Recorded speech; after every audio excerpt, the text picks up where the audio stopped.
Hello my dear friend, welcome to my channel quick prick Bansi में आप सभी का स्वागत है। और आज हम बेहतरीन टॉपिक पर चर्चा करने जा रहे हैं, भारत और चीन के संबंध। ये क्लास 12th वालों के लिए बहुत ही महत्वपूर्ण टॉपिक है, क्योंकि इस पर क्वेश्चन आ सकता है और कितने में 5 या 6 नंबर में क्वेश्चन आएगा ही।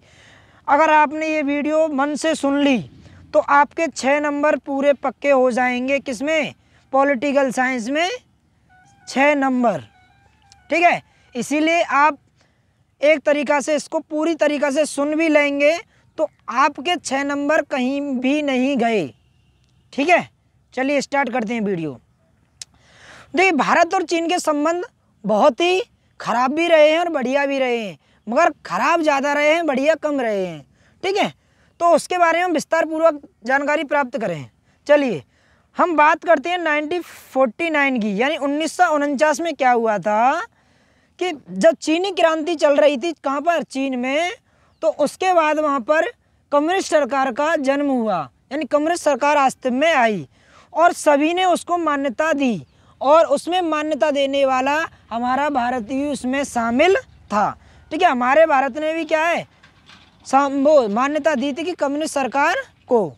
ठीक है, उसके बाद क्या हुआ, जब मान्यता देने के बाद जो हमारे तत्कालीन प्रधानमंत्री उस समय थे नेहरू जी, जवाहरलाल नेहरू जी, तो उन्होंने सोचा और उन्होंने कहा कि हम इस समय क्या करें कि चीन से अच्छे संबंध बनाने की पहल करें। क्या करें? चीन से अच्छे संबंध बनाने की पहल करें। उस समय जो हमारे गृह मंत्री जो थे, उप प्रधानमंत्री जो थे, सरदार वल्लभ भाई पटेल, वो नहीं चाहते थे कि हम इस समय क्या करें, चीन से अच्छे संबंध बनाएं, क्योंकि उनको शंका थी कि जो चीन है वो हम पर कभी भी हमला कर सकता है। ठीक है, इसीलिए, मगर जो हमारे नेहरू जी थे उनका मत अलग था, विपरीत था। वो ये कहते थे कि चीन हम पर कभी भी हमला नहीं करेगा। ठीक है, अब बात आई जिसका हमको डर था, जो सरदार वल्लभ भाई पटेल जी सोच रहे थे, वही बात हमारे सामने आ खड़ी।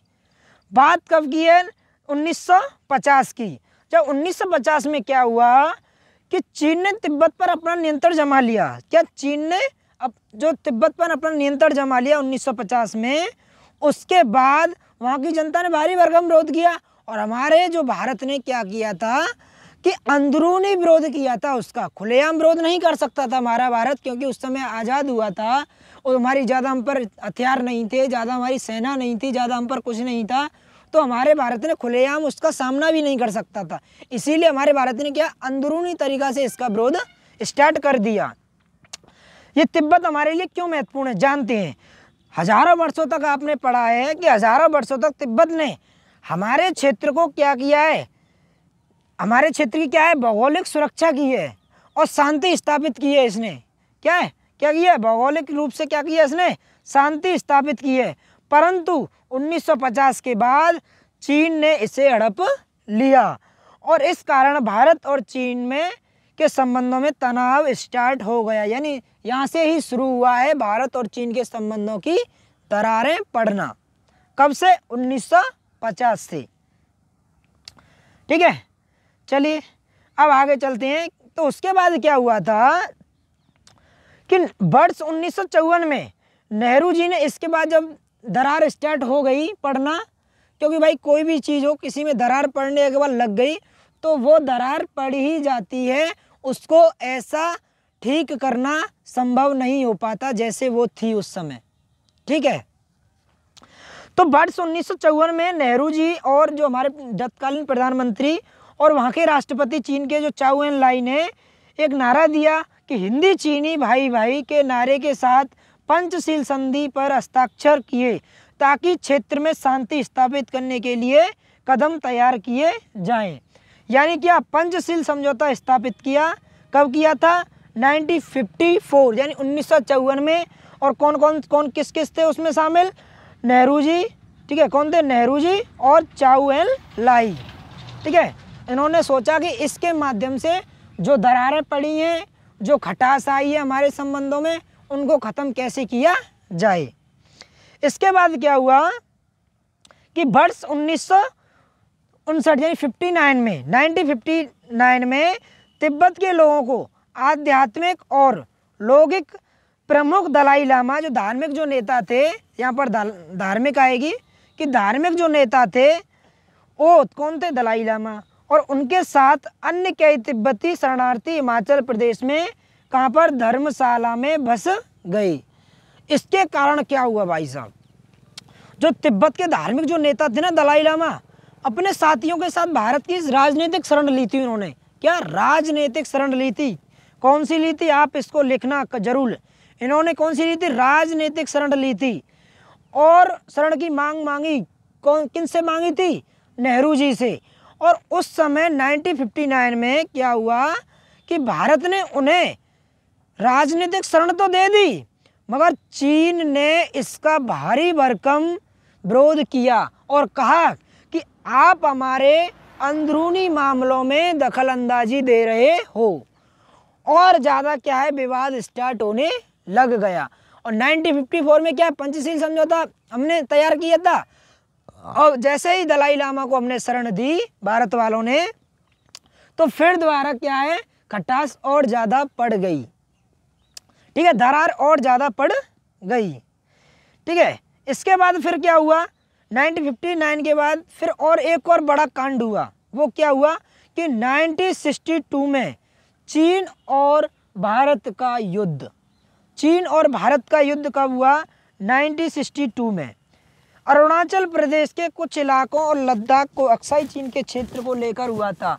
और कहने लगा जो जम्मू कश्मीर का जो अक्साई चीन का जो क्षेत्र है और हिमाचल प्रदेश का जो ऊपरी जो हिस्सा है, उसको चीन क्या है, अपना बताने लग गया और दावा करता है कि ये वाला जो क्षेत्र है वो हमारा है। किसका, चीन कहता है हमारा है। और इसने इस युद्ध में भारत ने कौन सा क्षेत्र खो दिया है, अक्साई चीन वाला क्षेत्र को भारत ने खो दिया। और भारत उस समय इसकी टक्कर नहीं ले पाया था और भारत इस युद्ध को हार गया था। और चीन ने ही इसको युद्ध विराम दिया था, यानी एक तरफा युद्ध विराम किसने किया था, चीन ने किया था। और इसमें हमारे भारत की बहुत बुरी तरीक़ा से हार हुई थी। और हमने कौन सा क्षेत्र गंवा दिया था, अक्साई चीन वाला क्षेत्र हमने अपने हाथों से गंवा दिया था। और अरुणाचल प्रदेश पर आज भी वो अपना हक जताता है, मगर वो इस समय किस पर है, भारत के हिस्से में है। ठीक है, इतनी बात आपको समझ में आ गई। इसके बाद क्या हुआ कि 1976 में, ठीक है, 1976 में राजनीतिक संबंध, जो कूटनीतिक जो संबंध थे वो पूरी तरीक़ा से समाप्त हो गए। किसकी वजह से, जो अक्साई चीन वाला क्षेत्र चीन ने हमसे हड़प लिया था। ठीक है, फिर राजनीतिक और जो कूटनीतिक क्या है, पूरे मामले पूरी तरीक़ा से बंद हो गए। जैसे हमारा पड़ोसी में जो लड़ाई हो जाती है ना, और उससे हमारी ढंग से लड़ाई हो जाए तो हम उससे घर से आना जाना सब नाते गाते सब तोड़ देते हैं, उससे हम बोलना चालना सब बंद कर देते हैं। जैसे ही भारत ने चीन से कर दिया था। कब तक, 1976 तक। कब से, 1962 से। फिर उसके बाद क्या हुआ कि उसके बाद जो 1979 में, जो 1979 में क्या हुआ कि 1979 में जब श्री अटल बिहारी वाजपेयी जो विदेश मंत्री थे उस समय, और राजीव गांधी ने 1962 के बाद पहले प्रधानमंत्री के दौर पर चीन की यात्रा की, परंतु चीन के साथ व्यापारिक संबंध पर ही चर्चा हुई थी और किसी मामले में चर्चा नहीं हुई थी। उन्होंने कहा था राजीव गांधी जी ने, और जो हमारे उस समय कौन थे, गृह विदेश मंत्री कौन थे, अटल बिहारी वाजपेयी, उन्होंने ओनली किस पर चर्चा की थी, ओनली व्यापार के क्षेत्र में की थी कि हम व्यापार को बढ़ावा देंगे और किसी मामले में आपसे अच्छे संबंध नहीं बना रहे हैं। ओनली वहाँ पर जब चीन की यात्रा की थी उनका उद्देश्य ओनली ये था, केवल ये था कि हम जो हैं व्यापार के क्षेत्र के मामले में जो हमारे जो दरारें आई हैं, जो खटासें आई हैं, उनको हम ख़त्म करना चाहते हैं। ठीक है, कब की थी, 1979 में। और इसके बाद क्या हुआ कि 1981 में सीमा विवादों को सुलझाने के लिए कई वार्ताएं की गईं। ठीक है, फिर तो उनके बाद जब राजीव गांधी वहाँ पर दौरा कर आए, दौरा करने के बाद जो माहौल था वो ठंडा पड़ने लगा और उसके बाद कहा गया कि भाई इनकी जो सीमा जो क्षेत्र है उसको भी सुलझाया जाए, उस पर भी वार्ताएं शुरू की गई, मगर पूरा निष्पक्ष तरीका कोई भी फैसला नहीं मिल पाया। ठीक है, फिर क्या हुआ भाई, दिसंबर 1988 में क्या हुआ कि राजीव गांधी के दौरे के बाद टकराव टालने के प्रयास बढ़ने लगे, जो भी टकराव थे उनको टालने के प्रयास बढ़ने लगे। और वर्तमान में भारत और चीन ने अपने विवादों को अलग रखते हुए पारंपरिक आर्थिक और व्यापार संबंध को बढ़ाया था। तो वर्तमान जो समय में भारत ने केवल किसको बढ़ावा दिया है, व्यापारिक संबंधों को बढ़ावा दिया है। पहले जब राजीव गांधी और अटल बिहारी वाजपेयी जी गए थे वो भी किस मकसद से गए थे, जो व्यापारी जो मामले हैं उनको कैसे बढ़ाया जाए, आर्थिक स्थिति को कैसे सुधारा जाए। उनका कोई संबंध नहीं था कि हम ये शांति स्थापित करें, वो हमारा सीमा विवाद को ख़त्म करें, वो तो बाद की बात है। ठीक है, वर्तमान समय में भी भारत और चीन के अपने विवादों को अलग रखते हुए जो भी विवाद हैं, मनमुटाव हैं, उनको अलग रख दिया गया है। ओनली किस पर चर्चा की गई है कि आर्थिक और व्यापार को संबंधों को कैसे बढ़ाया जाए। ठीक है, उसके बाद क्या हुआ था कि 2003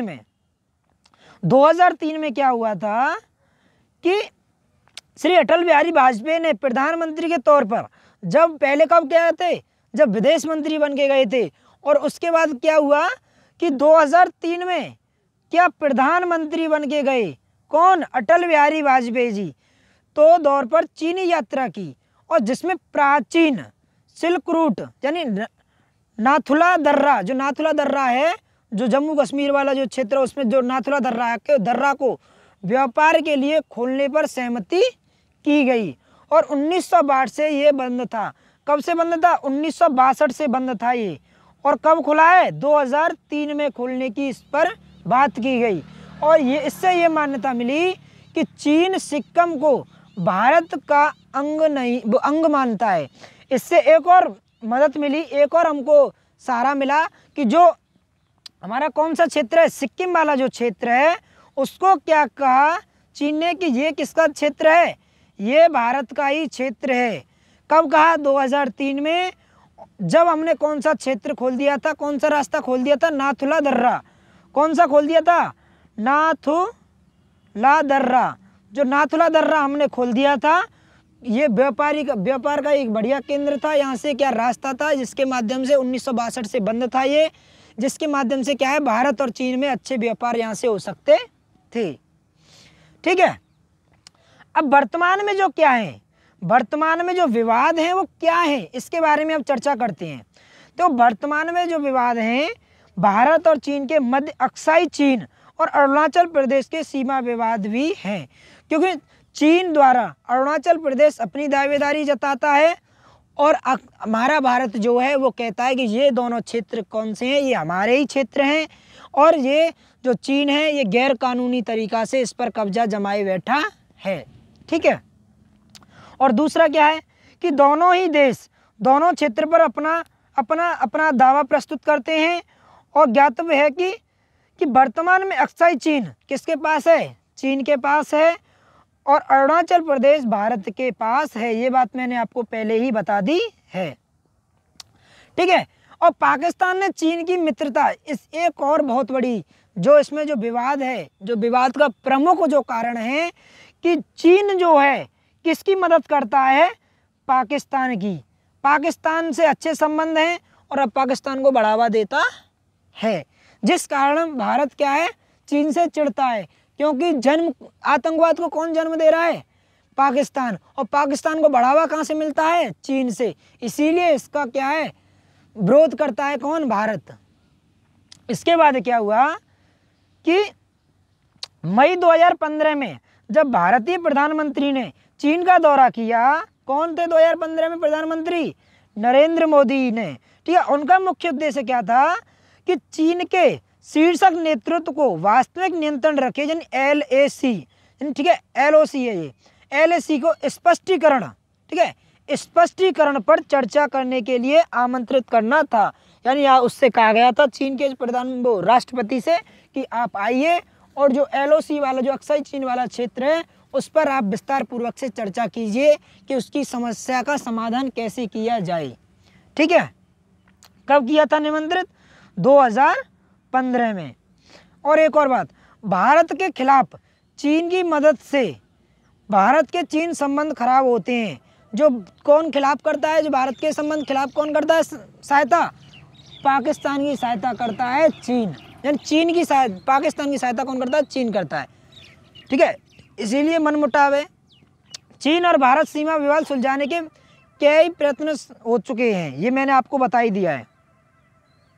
और एक और बात कि सन 2014 में, अब बात करते हैं क्या सन 2014 में क्या हुआ था कि चीनी राष्ट्रपति शी जिनपिंग ने भारत का दौरा किया था। अभी तक एक भी दौरा चीन की ओर से नहीं हुआ है, भारत की ओर से ही दौरे हुए हैं।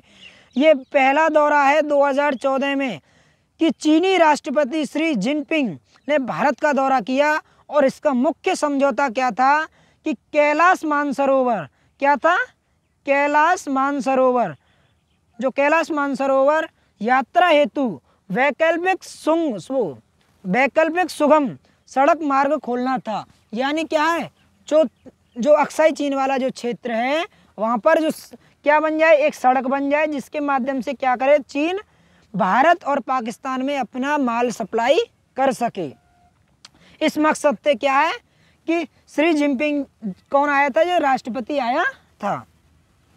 उसके बाद क्या हुआ कि मई 2016 में, अब मई 2016 की बात करें, ये वर्तमान है। मई 2016 में भारत के राष्ट्रपति श्री प्रणब मुखर्जी ने यात्रा की, किसकी? चीन की। और यह यात्रा संयुक्त राष्ट्र संघ को पाकिस्तान आतंकवाद अजहर मसूद के पक्ष में वीटो करने तथा परमाणु आपूर्ति समूह को यूरेनियम की भारत को आपूर्ति से पहले चीन द्वारा भारत को एनपीटी पर हस्ताक्षर करने के लिए वध करने की जैसे जटिल मुद्दे पर छापा हो रही थी। क्योंकि क्या कर रहा था? चीन जो था वो वीटो पावर का इस्तेमाल करता है, किसके विरुद्ध? भारत के विरुद्ध। और कहता है कि परमाणु जो एनपीजी जो एक समझौता हुआ था राष्ट्रीय संघ में, संयुक्त राष्ट्र संघ में, कि इससे क्या है कि कोई जो देश है वो क्या है, परमाणु शक्ति संपन्न, जो अपना परमाणु नहीं बना सकता। ठीक है, जिसके पास परमाणु बम है ओनली वो बनाए, उसके पास ही रहेंगे और कोई परमाणु बम नहीं बना सकता। उसके बाद क्या हुआ कि भारत और चीन के संबंध के बद्ध संबंधों को सकारात्मक रूप देने के लिए भारतीय प्रधानमंत्री ने चीन के राष्ट्रपति जिनपिंग के द्वारा कई प्रयास किए जा रहे हैं और देश के शांति और भारत चीन की सीमा पर बढ़ाने के लिए संकल्पबद्ध हैं। और आज के समय में भारत और चीन के संबंध बहुत ही ज़्यादा ना खराब हैं ना ज़्यादा बेकार हैं। ठीक है, इतनी मैंने आपको बात समझा दी। ठीक है, जो मैंने वर्तमान में कैसे थे और आज कैसे हैं और पहले कैसे थे। ठीक है, इतनी बात आपको समझ में आ गई। अगर आपको कोई डाउट हो तो आप कमेंट बॉक्स में बता सकते हैं। मिलते हैं अगली वीडियो में। जय हिंद।